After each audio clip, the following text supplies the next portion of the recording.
That's an emergency and interesting case. I have my personal presentation. I'm from Brazil. My name is Bruno Ferrari, and I'm a Brazilian cardiologist, physician, professor of cardiology and internal medicine of College Education Foundation of Assis, São Paulo. So the introduction is that primary aortoesophageal fistula is a communication between an aorta and the esophagus without previous surgery. Being a hairy entity, the most frequent causes are thoracic aortic aneurysm, foreign body ingestions, and esophageal malignancy, when the thoracic aortic aneurysms are the most common cause. They represent a major therapeutic challenge because of their high morbid mortality. 2 in 3 of these patients are consequences of thoracic aortic rupture, resulting from aneurysms or traumas. It's a life-threatening condition due to massive upper gastrointestinal bleeding, so prompt treatment is mandatory for patient survival. So the case description is me are 87 years old female from São Paulo countryside.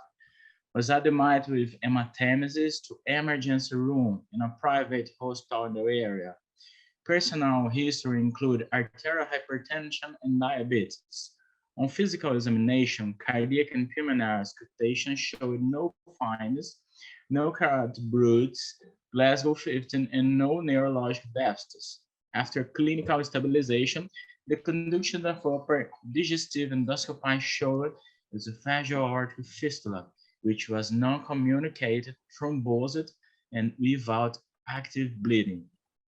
The computed tomography of the chest showed a thoracoabdominal and aortic aneurysm of approximately 70 millimeters, with the presence of extensive intramural thrombus from the abdominal aorta to ascending aorta trunk, without signs of acute dissection, with esophageal compression.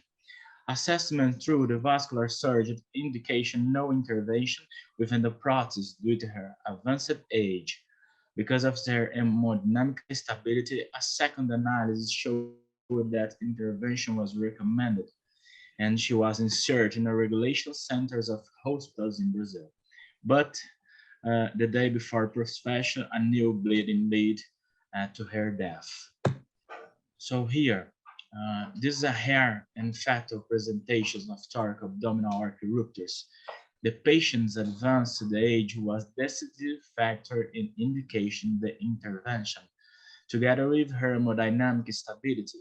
Despite the high mortality, aortoesophageal fistula, the effectiveness of the entire system, early diagnosis and stabilization is essential for complete patient care, often being a successful and sometimes unsuccessful treatment. So the quickly discussions in 1991, Hollander and Quick published a review of fistula, where esophageal cancer was the third leading cause, and at the time a rapid surgical intervention was recommended on the only chance for the patient survival, since all the cases which have been management and conservatively had died of exsanguination. After the introduction of endovascular aortic repair to a new alternative for aortoesophageal fistula has been proposed, we have a more good case. So this is a covered self-expandable esophageal stent.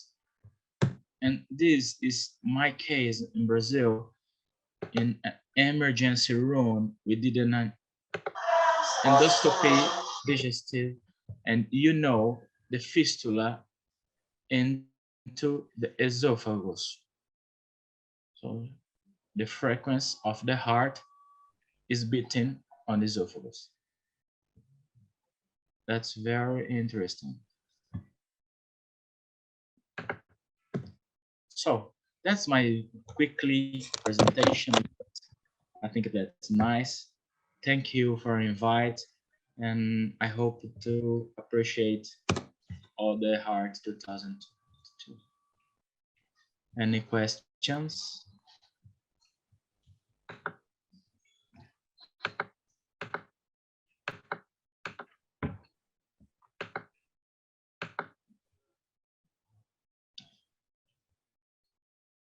if no have questions, I want to say thank you for all of us. Thank you, Dr. Samia. Thank you for the conference. Okay, thank you.